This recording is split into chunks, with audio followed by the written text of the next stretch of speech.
अस्सलाम वालेकुम बेटा, उम्मीद है आप लोग ठीक ठाक होंगे। एडिटोरियल्स एक्सप्लेनेशन सीरीज की एक और वीडियो आपके सामने प्रेजेंट की जा रही है, जिसमें कल मुख्तलिफ न्यूज़पेपर्स में पब्लिश होने वाले जो एडिटोरियल्स हैं उनकी समरी जो है वो आपके सामने प्रेजेंट की जाएगी। तो सबसे पहले जो एडिटोरियल है वो डॉन न्यूज़ में पब्लिश हुआ है, उसका टाइटल है थ्रॉटलिंग कनेक्टिविटी। अब ये नाम से ही आपको पता चल रहा है कि ये जो हमारे मुल्क में इंटरनेट की थोड़ा सा इशू चल रहा है उसके पर्सपेक्टिव में लिखा गया। अब उसको बताने से पहले मैं आपके सामने थोड़ा सा फ्रीलांसिंग को डिस्कस कर दूं कि फ्रीलांसिंग क्या होती है। फ्रीलांसिंग, आप तमाम लोग इस कॉन्सेप्ट से जो है वो वाकिफ हैं कि बेसिकली ये एक it is a type of online work जिसमें जो है वो लोग अपनी सर्विसेज मुख्तलिफ क्लाइंट्स को, मुख्तलिफ प्रोजेक्ट्स को जो है वो ऑफर करते हैं, और रादर देन वो किसी सिंगल कंपनी के लिए फुल टाइम काम करें, वो ऑनलाइन ही अपनी सर्विसेज जो है वो प्रोवाइड करना शुरू कर देते हैं। इसका फायदा ये होता है कि उनका अपने काम पे कंप्लीट कंट्रोल होता है, जब दिल किया काम कर लिया, और अपने अपनी मर्जी का रेट जो है वो सिलेक्ट कर दिया, अपनी मर्जी का क्लाइंट चूज किया, और वर्क स्केड्यूल डिसाइड कर लिया। तो मतलब, और वो किसी लोकेशन से बैठ के भी काम कर सकते हैं। समझ लें कि ये बड़ा फ्लेक्सिबल सा जो है वो एक वर्किंग मेथड है। अब पाकिस्तान की बात करें तो पाकिस्तान में जो फ्रीलांसिंग का जो कॉन्सेप्ट है उसने पॉपुलैरिटी ली 2020 में कोविड के टाइम पे। और अब ये पाकिस्तान के अंदर करियर चॉइस बड़ी बड़ी फेमस करियर करियर चॉइस बन चुका है। पाकिस्तान में 10 में से 8 लोग फ्रीलांसिंग करना चाहते हैं और फुल टाइम करियर जॉब के तौर पे करना चाहते हैं। और पाकिस्तान दुनिया में फ्रीलांसिंग के अंदर फास्टेस्ट ग्रोइंग कंट्रीज में शामिल होता है, with in impressive growth rate of 78%। 78% की जो इम्प्रेसिव ग्रोथ रेट के साथ पाकिस्तान के अंदर फ्रीलांसर्स इंक्रीज हो रहे हैं। और पिछले साल according to IT ministry, freelancers ने आपको जो है वो भाईजान $500 मिलियन जो है वो कमा के दिए हैं। $500 मिलियन। और हमारा मुल्क अकॉर्डिंग टू एक्सप्रेस ट्रिब्यून तकरीबन 3 मिलियन फ्रीलांसर्स पर मुश्तमिल है, और इनकी तादाद में बड़ी तेजी से इजाफा हो रहा है। अब ये जो फ्रीलांसर्स अपनी सर्विसेज प्रोवाइड करते हैं उनमें से ज्यादा जो फेमस सर्विसेज हैं वो ग्राफिक डिजाइनिंग है और आपकी वेब डेवलपमेंट है। और अर्निंग की बात करें तो अर्निंग भी यहाँ पे बहुत अच्छी है। लोकल स्टैंडर्ड्स के हिसाब से अप्रोक्सीमेटली $20 पर आवर जो है वो लोग कमा रहे हैं, जो कि एक अच्छी सैलरी आप कंसिडर कर सकते हैं। और ज्यादातर freelancers under the age of 30 है। 30 साल से कम उम्र के बच्चे हैं वो ये काम कर रहे हैं। पाकिस्तान का जो मतलब फ्रीलांसिंग के थ्रू ग्लोबल मार्केट में जो शेयर है अभी वो 9% है। और तकरीबन पाकिस्तान से जो है वो 120 ममालिक के लोग जो है वो काम करवाते हैं। पाकिस्तान तीसरे चौथे नंबर पे आता है, if I am not wrong, ये इसको करेक्ट कर लीजिएगा। तीसरे चौथे नंबर पे है पाकिस्तान। पहले पे अमेरिका है, दूसरे पे यूनाइटेड किंगडम, तीसरे पे ब्राजील, और चौथे पे जो है वो पाकिस्तान। इंडिया 7वें नंबर पे है। बाकी इसको आप करेक्ट कर लीजिएगा फ्रीलांसर्स में। और 2020 से लेके 2021 तक पाकिस्तान ने आईटी एक्सपोर्ट्स में जो है वो बड़ा एक वो देखा, एक सिग्निफिकेंट इंक्रीज देखा था $2.12 बिलियन का। तो बच्चे, सिंपल वर्ड्स में जो ये फ्रीलांसिंग है ये पाकिस्तान के लिए, पाकिस्तान में रहने वाले लोगों के लिए ब्रेड एंड बटर की जो है वो अहमियत रख गई है। ठीक है। लेकिन अभी आपने रिसेंटली एक न्यूज़ सुनी थी कि फाइवर ने जो है वो, जो जिसका मैं एक मेजर ऑनलाइन प्लेटफॉर्म है जहां से लोग अपनी सर्विसेज प्रोवाइड करते हैं एज ए फ्रीलांसर, उन्होंने जो है वो पाकिस्तानी फ्रीलांसर्स को अनअवेलेबल जो है वो उन्होंने शो किया, उनके उनके अकाउंट्स को अनअवेलेबल शो किया। और उसकी वजह थी बेसिकली इंटरनेट डिस्ट्रप्शन की। अब इससे बहुत सारी सोशल मीडिया पे स्पेकुलेशन आना शुरू हो गई कि जी फाइवर ने जो है वो पाकिस्तानियों के अकाउंट सस्पेंड कर दिए हैं। लेकिन फाइवर ने फिर इसके ऊपर क्लैरिफिकेशन दी है कि कोई अकाउंट सस्पेंड नहीं किया गया, बल्कि उन फ्रीलांसर्स को प्रोटेक्ट किया गया है ताकि उनकी नेगेटिव रैंकिंग ना आए। क्योंकि जब कोई क्लाइंट आपको काम देगा और काम आप उसको टाइमली करके नहीं देंगे तो ऑब्वियसली नेगेटिव रैंकिंग जाएगी। तो इसलिए नेगेटिव रैंकिंग से बचने के लिए उन्होंने इनको अनअवेलेबल कर दिया, ताकि क्लाइंट्स को पता चल जाए कि ये जो भी वजह से अनअवेलेबल है वो इनके अपने कंट्रोल में नहीं है। खैर, जो मिस इन्फॉर्मेशन है वो भी फिर हमारे मुल्क में आपको पता ही है कि कितनी ज़्यादा तेज़ी से लोग फैलाते हैं। लेकिन जो अभी हमारा एडिटोरियल है वो इसी पर्सपेक्टिव में जो है वो बात करेगा। और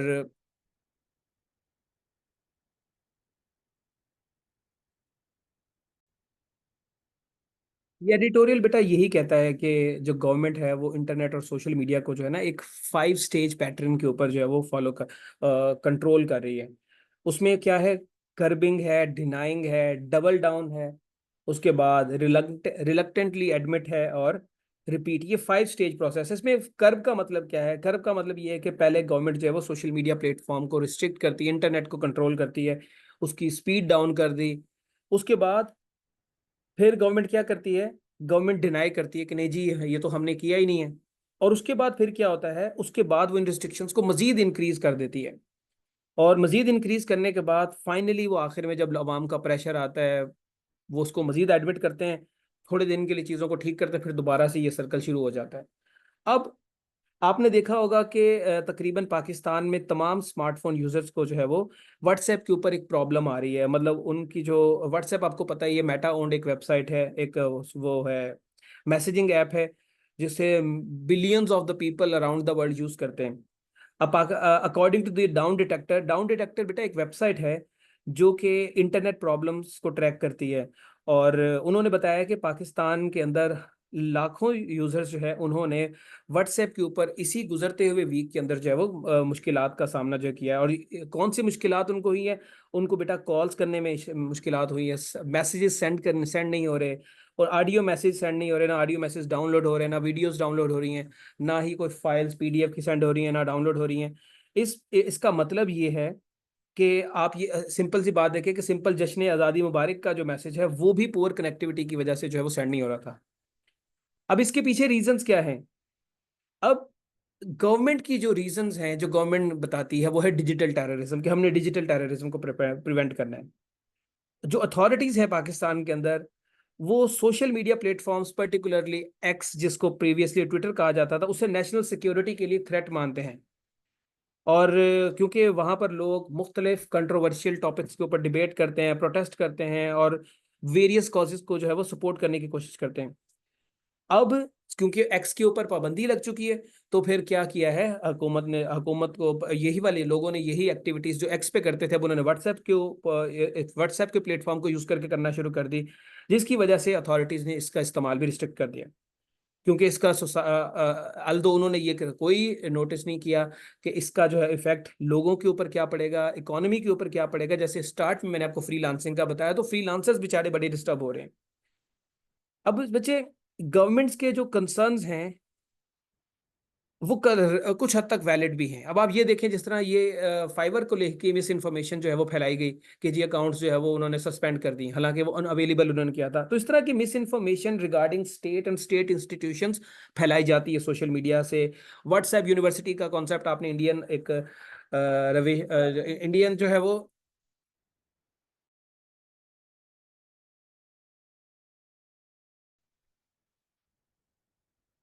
तो बच्चे व्हाट्सएप यूनिवर्सिटी की बात कर रहे थे कि इंडिया में जो है ना, रवीश कुमार नाम के और एक जर्नलिस्ट हैं, उन्होंने इस टर्म को यूज किया था। व्हाट्सएप यूनिवर्सिटी के लोग फेक इन्फॉर्मेशन फैलाते हैं व्हाट्सएप ग्रुप्स के थ्रू, और फिर जो मासूम लोग, इनोसेंट पीपल हैं, वो उसी को जो है वो सच मान लेते हैं।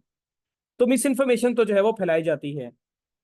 बहरहाल, सिंपली अगर आप इस मिस इन्फॉर्मेशन के डर से या लोगों के प्रोटेस्ट के डर से इन सोशल मीडिया प्लेटफॉर्म्स को रिस्ट्रिक्ट करेंगे या ब्लॉक करेंगे, तो ये तो कोई सही आंसर ना हुआ। क्योंकि लोग एक्स की तरह व्हाट्सएप को भी थ्रू वीपीएन इस्तेमाल तो कर रहे हैं, और आप उनको नहीं रोक पा रहे हैं। तो एक्सपर्ट्स ये मानते हैं कि rather than blocking these platforms, government को कोई इफेक्टिव तरीका कार यूज करना चाहिए जो सबके लिए जो है इक्वली यूजफुल हो।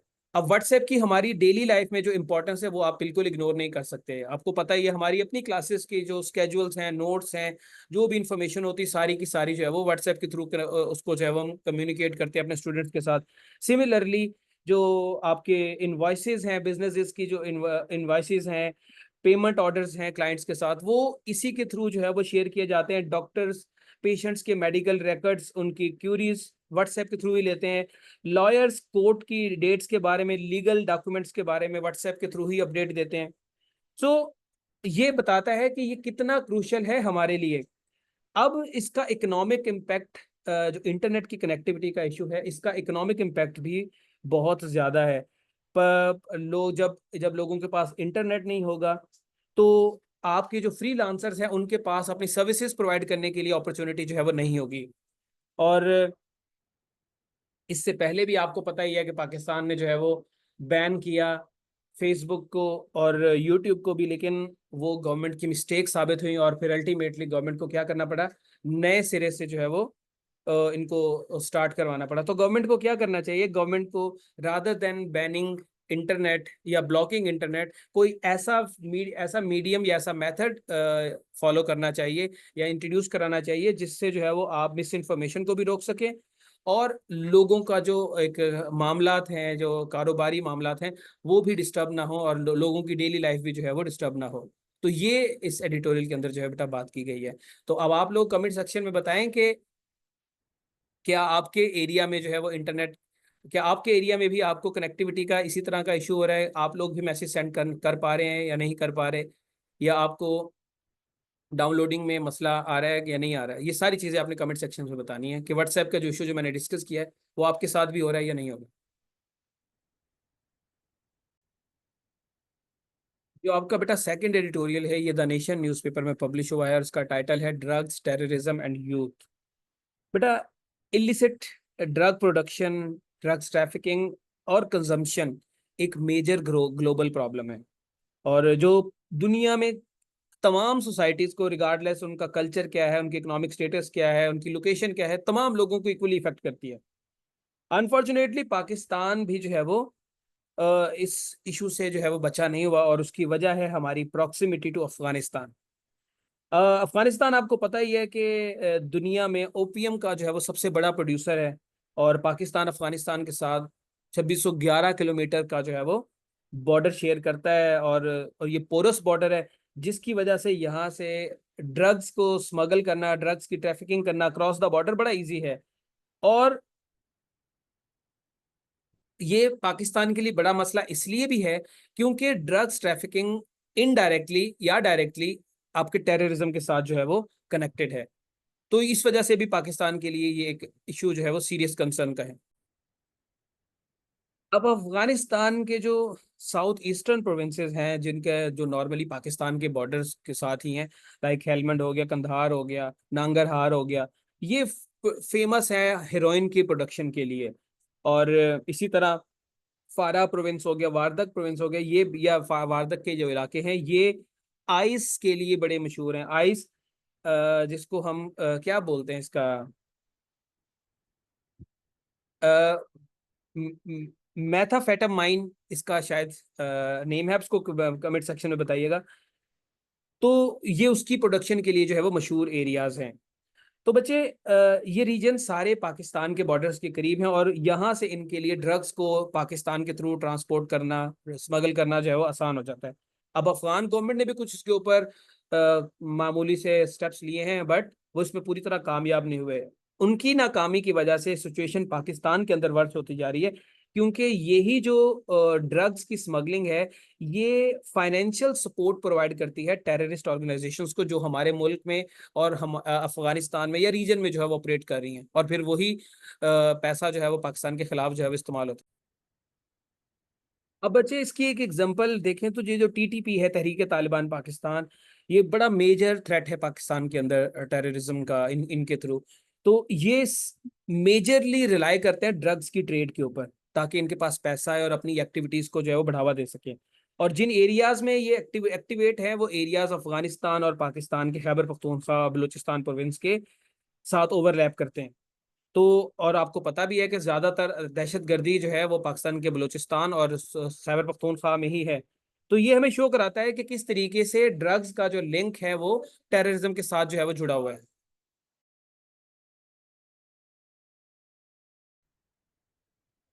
इसके बाद बेटा, पाकिस्तान शुरू दिन से ही जब से ये मसला है पाकिस्तान इसके ऊपर कोशिश कर रहा है, लेकिन 2018 से एंटी नार्कोटिक्स फोर्स में जो है वो इसके ऊपर बड़ा सख्त कदम जो है वो उठाया। अप्रोक्सीमेटली 340 फॉरेन नेशनल्स को जो है वो इन्होंने अरेस्ट किया है जो ड्रग स्मगलिंग में मुलविस थे और उनमें से 184 अफगान थे। ठीक है। और एंटी नार्कोटिक्स फोर्स की जो ये एफर्ट्स है ये इतनी कोई आसान नहीं थी, इसमें बहुत सारे ऑफिसर्स जो है वो शहीद भी हुए हैं।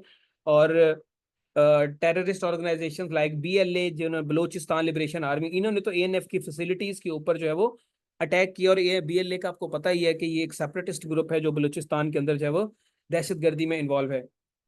अब बेटा, along side external threat, Pakistan का जो है वो ड्रग्स की वजह से इंटरनली भी प्रॉब्लम्स हैं।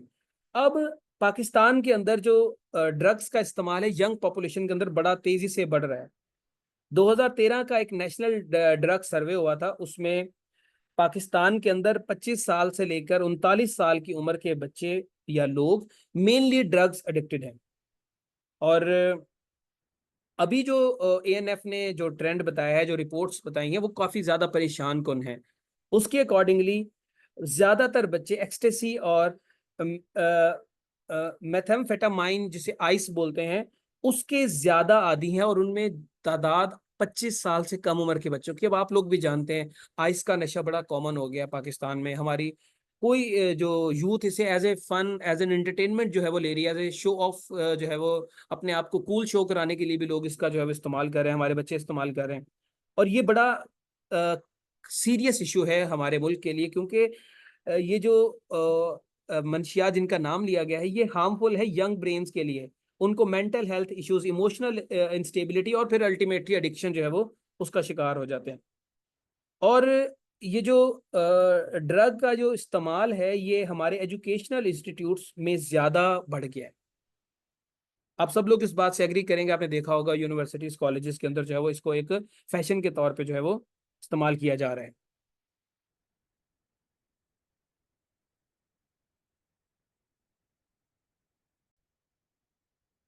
फिर एक और नई डेवलपमेंट जो बेटा नजर आती है वो है साइबर ड्रग ट्रैफिकिंग। मतलब लोग डिजिटल वर्ल्ड के थ्रू भी अब ये वाली एक्टिविटीज करना शुरू हो गए, ड्रग ड्रग ट्रैफिकिंग की। डार्क वेब और दूसरे सोशल मीडिया प्लेटफॉर्म जो है वो उनको यूज किया जाता है इनको डिस्ट्रीब्यूट करने के लिए, सेल करने के लिए, और इलीगल ड्रग्स को। और वाइडर ऑडियंस तक जो है इनकी एक्सेस जो है वो पहुंच जाती है। और जो ट्रांजैक्शन होती है वो क्रिप्टो करेंसीज में होती हैं, जिसकी वजह से इन ट्रांजैक्शंस को पकड़ना, इन इलीगल एक्टिविटीज को ट्रैक करना लॉ एनफोर्समेंट एजेंसीज के लिए मुश्किल हो जाता है। तो जितने भी प्रॉब्लम्स बताए हैं इसको देखते हुए हमें ये पाकिस्तान के फ्यूचर का मसला लगता है। Future both in terms of young minds and security. तो गवर्नमेंट को चाहिए कि एजुकेशनल इंस्टीट्यूट्स सिविल सोसाइटी के साथ मिलकर एक कॉम्प्रिहेंसिव एक्शन प्लान बनाए ताकि इस नासूर से लड़ा जा सके। और इसमें प्रिवेंशन प्रोग्राम्स होने चाहिए, एजुकेशनल कंपेन्स चलनी चाहिए, रिहेबिलिटेशन सर्विसेज जो है वो स्टार्ट होनी चाहिए। उन लोगों को पनिश भी किया जाना चाहिए जो लोग इन मंशियात की स्मगलिंग में जो है वो इन्वॉल्व हैं। तो ये बेटा इस एडिटोरियल के अंदर बात की गई थी। उसके बाद तीसरा एडिटोरियल है पावरिंग पाकिस्तान, जो कि डॉन न्यूज़ के अंदर पब्लिश हुआ है। और ये बात करता है, जाहिर सी बात है, पाकिस्तान के इलेक्ट्रिसिटी क्राइसिस के बारे में। तो प्राइम मिनिस्टर पाकिस्तान चाहते हैं कि पाकिस्तान के अंदर इलेक्ट्रिसिटी कॉस्ट को रिड्यूस किया जाए, और उसके लिए कुछ स्टेप्स भी उन्होंने लिए हैं। बट ये जो स्टेप्स, इनके जो असरात हैं वो बड़े शॉर्ट टर्म होंगे, अनटिल अनलेस जब तक आप डीपर इश्यूज को जो है वो रिजॉल्व नहीं करेंगे। अब उसमें वो डीपर इश्यूज को रिजॉल्व करने के लिए गवर्नमेंट को क्या स्टेप्स लेने की जरूरत है? सबसे पहले switching to domestic coal. Government consider कर रही है कि पाकिस्तान जो है वो अपना कोयला इस्तेमाल करे कोल फायर्ड पावर प्लांट्स के लिए, रादर देन बाहर से इंपोर्ट करने के लिए। बाहर से आप इंपोर्ट करेंगे कोल को, उसके चार्जेस पड़ेंगे, कॉस्टली पड़ेगा। तो आप अपना जो कोयला उसी को इस्तेमाल करें, और इससे जो है वो आपकी फ्यूल कॉस्ट कम होगी और आप पैसा जो है सेव कर सकते हैं।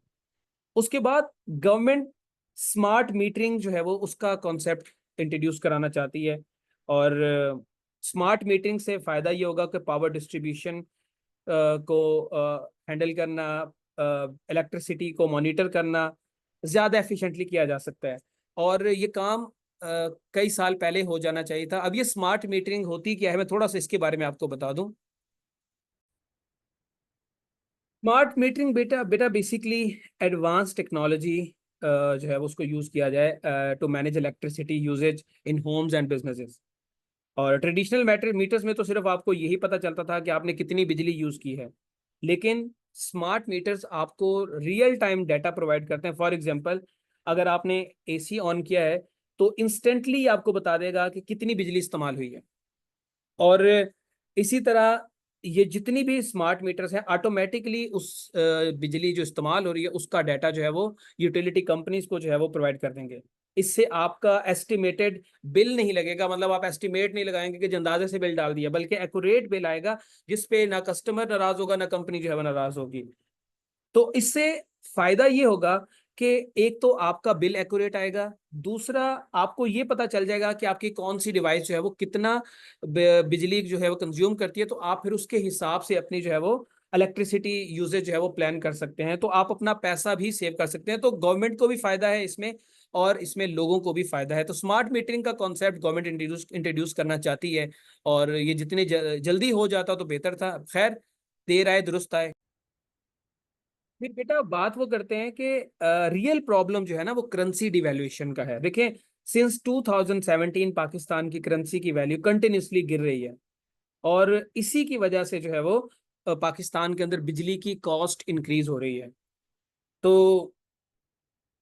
और ये जो आपकी करेंसी की वैल्यू गिर रही है, इसकी वजह एक तो हम बहुत ज्यादा पैसा प्रिंट कर रहे हैं, नए पैसे को प्रिंटिंग कर रहे हैं, तो प्रिंटिंग करने से भी आपकी जो है वो करेंसी की वैल्यू डिक्रीज होती है। और सेकेंडली हम फॉरेन डेट जो है हमने बहुत ज्यादा ले लिया, कर्जा बहुत सारा लिया हुआ है, उसकी वजह से भी हमारे मुल्क के अंदर जो है वो करेंसी की वैल्यू गिरती है। और जब करेंसी की वैल्यू गिरेगी तो ऑब्वियसली आपकी जो इलेक्ट्रिसिटी कॉस्ट है वो इंक्रीज होगी।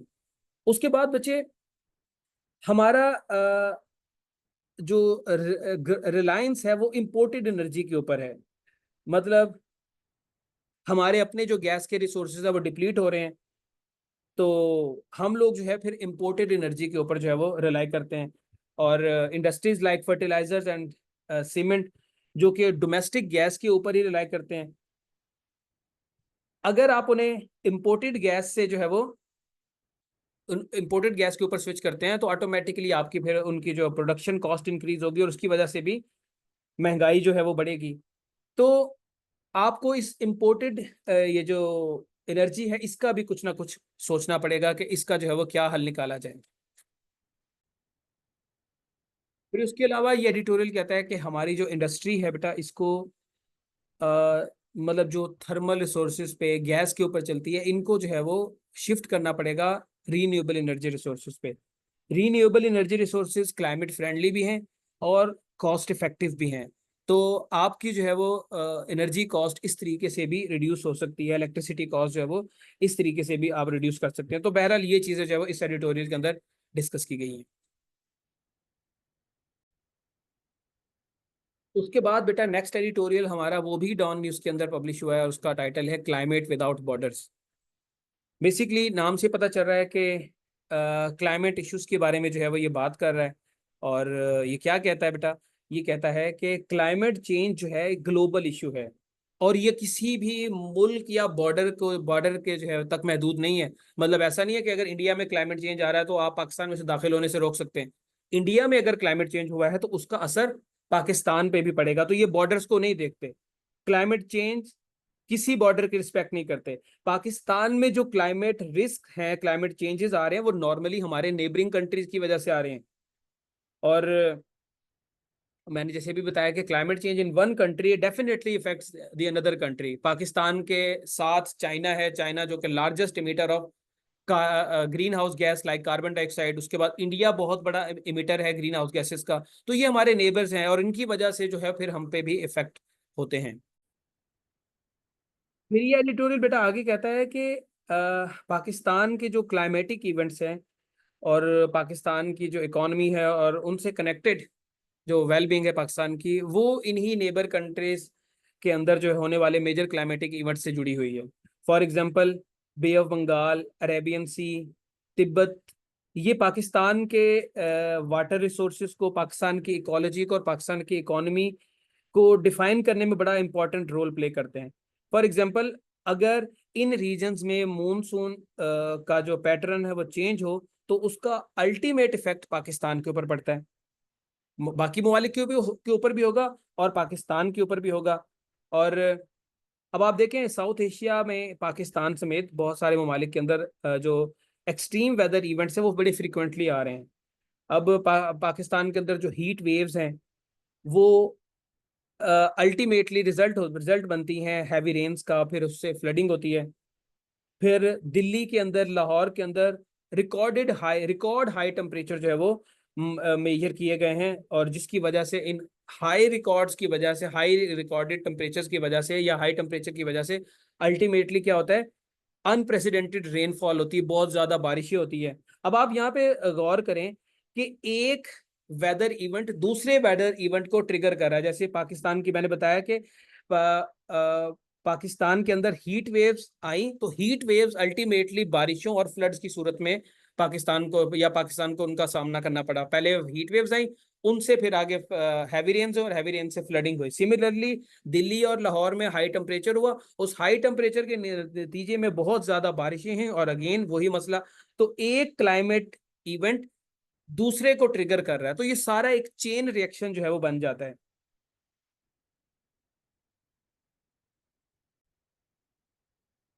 अब बेटा ये भी हो रहा है कि पहले जो क्लाइमेटिक चेंजेस थी बड़ी नॉमिनल थी, माइन्यूट सी थी, उनको नोटिस नहीं किया जाता था, वो नोटिसेबल होना शुरू होगी। फॉर एग्जांपल मूनसून करंट जो है वो अब चित्राल और स्वात तक जाना शुरू हो गए।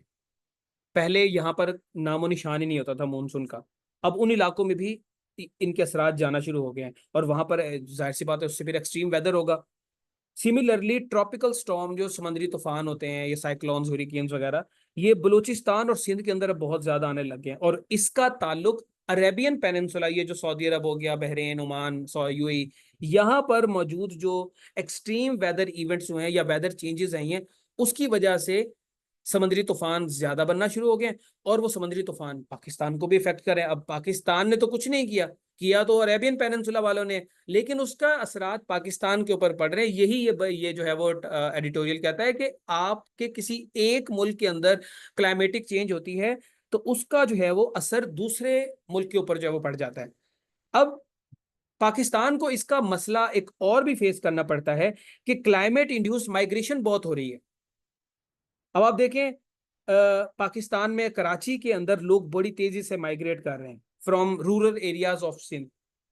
इसी तरह साउथ पंजाब के लोग भी दूसरे इलाकों की तरफ जा रहे हैं, लाहौर की तरफ, फैसलाबाद, गुजरांवाला और रावलपिंडी की तरफ, क्योंकि इन एरियाज में फ्रीक्वेंटली फ्लड्स आ रहे हैं।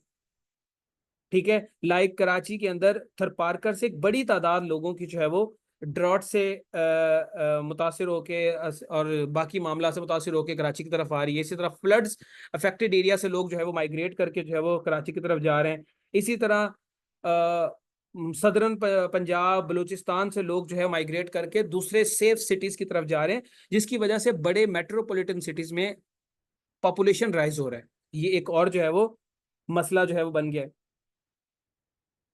अब बच्चे यहाँ पर एक बात काबिले गौर है कि पहले तो होती थी जियो पॉलिटिकल बॉर्डर्स, जिनका मकसद क्या होता था कि आपके सिक्योरिटी चैलेंजेस जो मतलब क्रॉस बॉर्डर टेररिज्म हो गया या दूसरे मामला हो गए उनसे रिलेटेड होता था। अब क्लाइमेट चेंज है वो एक नया कॉन्सेप्ट इंट्रोड्यूस कर सकता है जिसे क्लाइमेट बॉर्डर्स हम कहते हैं। और फॉर एग्जांपल कि अगर दो दरिया एक दरिया दो मुल्क शेयर करते हैं, लाइक इंडिया और पाकिस्तान जो है वो मुख्तलिफ दरियाओं को शेयर करते हैं, या फिर ग्लेशियर्स मेल्ट होते हैं, तो अगर किसी एक मुल्क के दरिया में या दरिया के शेर में पानी खत्म होता है तो उसका असर दूसरे मुल्क के ऊपर पड़ेगा। फॉर एग्जांपल अगर दरिया चनाब का पानी इंडिया में खत्म हो जाता तो उसका असर पाकिस्तान के ऊपर जाएंगे। इंडिया में ग्लेशियर्स मेल्ट हो रहे हैं, वहां पर फ्लड आएगा तो उसका इम्पैक्ट पाकिस्तान में आएगा, जैसे दरिया सतलुज के अंदर जो है वो पानी छोड़ देते हैं फ्लड के टाइम पे। तो जरूरी है कि क्लाइमेट सिक्योरिटी को इंश्योर किया जाए, और ये क्लाइमेट सिक्योरिटी तब ही इंश्योर होगी जब आपस में कंट्रीज एक दूसरे के साथ कोऑपरेट करेंगे। अब इंडिया को पता है कि जब दरिया सतलुज में फ्लड्स आते हैं तो पाकिस्तान को भी इससे जो है मुतासिर होना पड़ता है, क्योंकि इंडिया पानी खोल देता है। तो पाकिस्तान के देहात आपको पता है पिछले साल डूब गए थे। इंडियन पंजाब में जो है वो सतलुज का पानी गया और फिर उन्होंने पाकिस्तानियों ने खैर सगाली का पैगाम देते हुए अपने दरवाजे खोल दिए और सारा पानी अपने मुल्क में घुसा दिया। तो नुकसान तो होता है। Global transboundary climate risk report 2023 highlight करती है कि जब कंट्रीज क्लाइमेट पॉलिसीज बनाते हैं तो वो इसमें क्रॉस बॉर्डर जो क्लाइमेट चेंजेस होती हैं उसको बिल्कुल इग्नोर कर देते हैं, और इसको इग्नोर नहीं करना चाहिए। क्योंकि पाकिस्तान में जितनी भी ज्यादा क्लाइमेट चेंजेस हो रही हैं उसमें पाकिस्तान का अपना अमल दखल कम है, ज्यादातर हमारे जो है वो नेबरिंग कंट्रीज का जो है वो इसमें हाथ है। तो पाकिस्तान को तो एटलीस्ट इसकी अपनी क्लाइमेट पॉलिसी बनाते हुए इस चीज को इग्नोर नहीं करना चाहिए। तो इस रिपोर्ट से पाकिस्तान क्या जो है वो सबक ले सकता है बेटा? देखिए, पाकिस्तान को इनोवेटिव रिसर्च की तरफ जाना चाहिए। पाकिस्तान को देखना चाहिए कि क्लाइमेट चेंजेस मुख्तलिफ कंट्रीज में जो हो रहे हैं उनसे पाकिस्तान के ऊपर जो है वो क्या असरात हो सकते हैं। सिमिलरली पाकिस्तान को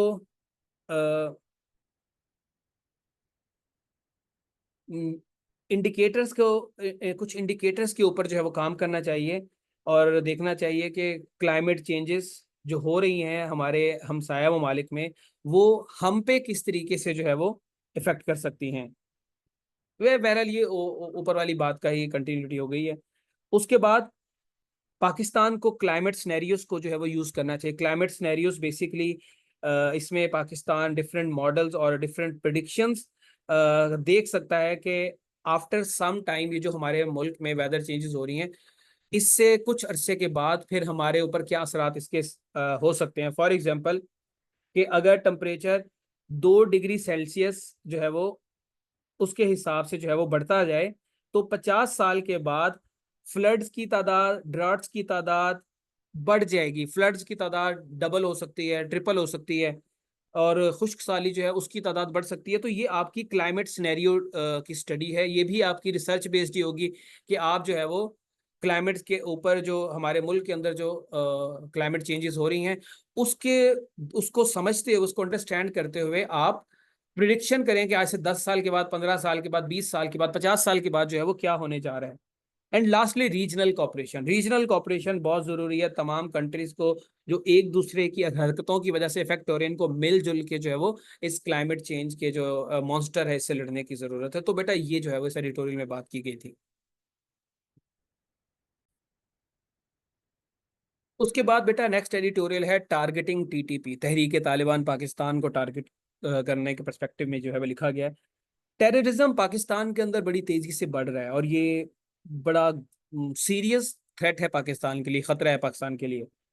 और इस खतरे की नोयत का अंदाज़ा या सीरियसनेस का अंदाज़ा आप लगा सकते हैं कि पाकिस्तान की आर्म फोर्सेस इसको बड़ी तवज्जो दे रही है और बड़ा सीरियसली जो है वो इसको लेके चल रही है।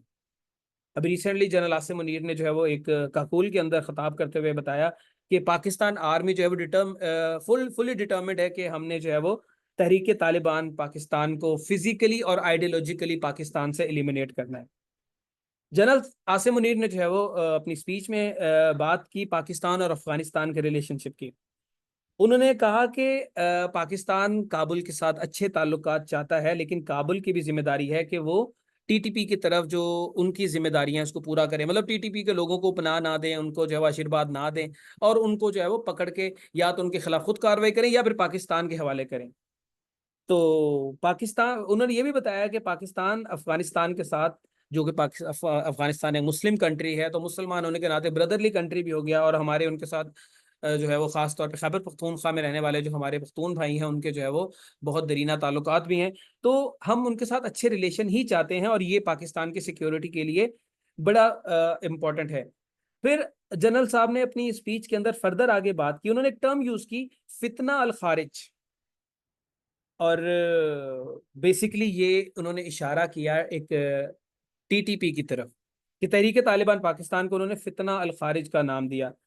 कि मतलब इसका मतलब ये था कि ये वो लोग हैं, ये वो ग्रुप्स हैं जो कि टेररिस्ट, इसमें उनका मकसद और भी कोई ऑर्गेनाइजेशन हो सकती है, बीएलए भी हो सकती है, बट पर्टिकुलरली टीटीपी की तरफ इशारा था उनका।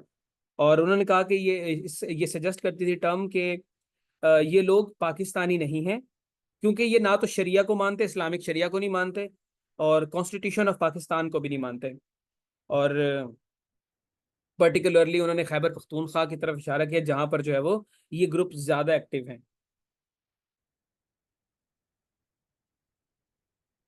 अब ये पॉजिटिव चीज है कि हमारी सिक्योरिटी फोर्सेस जो हैं वो टीटीपी के थ्रेट को सीरियसली ले रही हैं, लेकिन एक्सपर्ट्स बिलीव करते हैं कि ये लोग इनके खिलाफ आप एक्शन लेते हैं, ये डिस्पर्स हो जाते हैं, फिर उसके बाद कुछ अरसे के बाद ये दोबारा से रीग्रुप होते हैं और फिर दोबारा से ताकत जो है वो हासिल कर लेते हैं।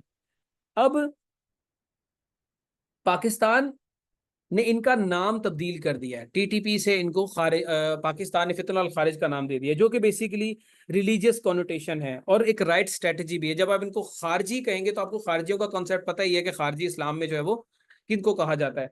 तो मसला ये है कि आपको इनके साथ इफेक्टिवली डील करने की जरूरत है। माजी में जो आप टीटीपी के साथ आपको आहिनी हाथों से लड़ना चाहिए था, उस वो आपने नहीं किया, या कुछ मिस्टेक्स जो आपने की, उन मिस्टेक्स को अब दोहराने की जरूरत नहीं है। सिर्फ अगर आप ये समझें कि आप इसका नाम फितना अल खारिज रख देंगे या खारजीन को कहना शुरू कर देंगे तो उससे लोगों के दिल में इनके लिए नफरत बढ़ जाएगी, तो वो शायद उतनी ज्यादा इफेक्टिव नहीं होगी। या सिर्फ यही अप्रोच इफेक्टिव नहीं होगी, बल्कि गवर्नमेंट को और हमारी जो आर्म फोर्सेस हैं उनको एक क्लियर और कंसिस्टेंट अप्रोच के साथ जो है वो इनके खिलाफ कार्रवाई करनी पड़ेगी।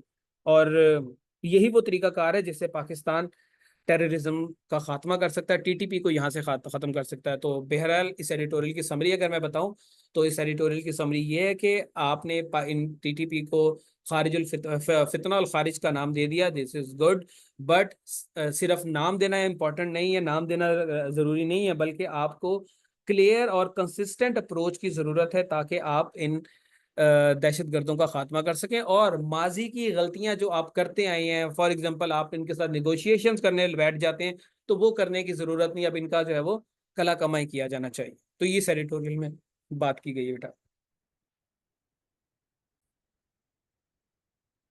अब बेटा जो लास्ट एडिटोरियल है, radioactivity on the loose, ये बेसिकली इंडिया के अंदर एक इंसिडेंट हुआ, उसके पर्सपेक्टिव में जो है वो लिखा गया है। बेटा बिहार के अंदर इंडियन पुलिस ने जो है वो कुछ तीन तीन चार लोगों को अरेस्ट किया जो 50 ग्राम कैलिफोर्नियम जो है वो मटेरियल बेचते हुए पकड़े गए। अब ये कैलिफोर्नियम क्या होता है बेटा? Californium is a highly radio active material, जो कि न्यूक्लियर पावर प्लांट्स में यूज होता है, मेटल डिटेक्टर्स में यूज होता है और कैंसर ट्रीटमेंट में यूज होता है। Because it is very dangerous, तो इसकी सेल और परचेज बड़ी स्ट्रांगली जो है वो हैंडल की जाती है, कंट्रोल की जाती है किसी भी मुल्क में। पर्टिकुलर ये इंडिया से रिलेटेड है तो इंडिया में भी इसको स्ट्रिक्टली कंट्रोल किया जाता है। लेकिन ये इंसिडेंट्स शो करते हैं कि इंडिया का जो सिक्योरिटी सिस्टम है वो प्रॉपरली वर्क नहीं कर रहा।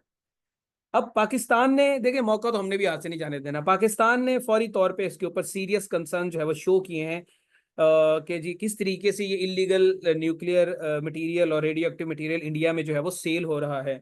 फॉरेन मिनिस्ट्री ने बाकायदा से जो है वो अपने कंसर्न जो है वो शो किए हैं इसी वाक्य पे जो बिहार के अंदर हुआ है।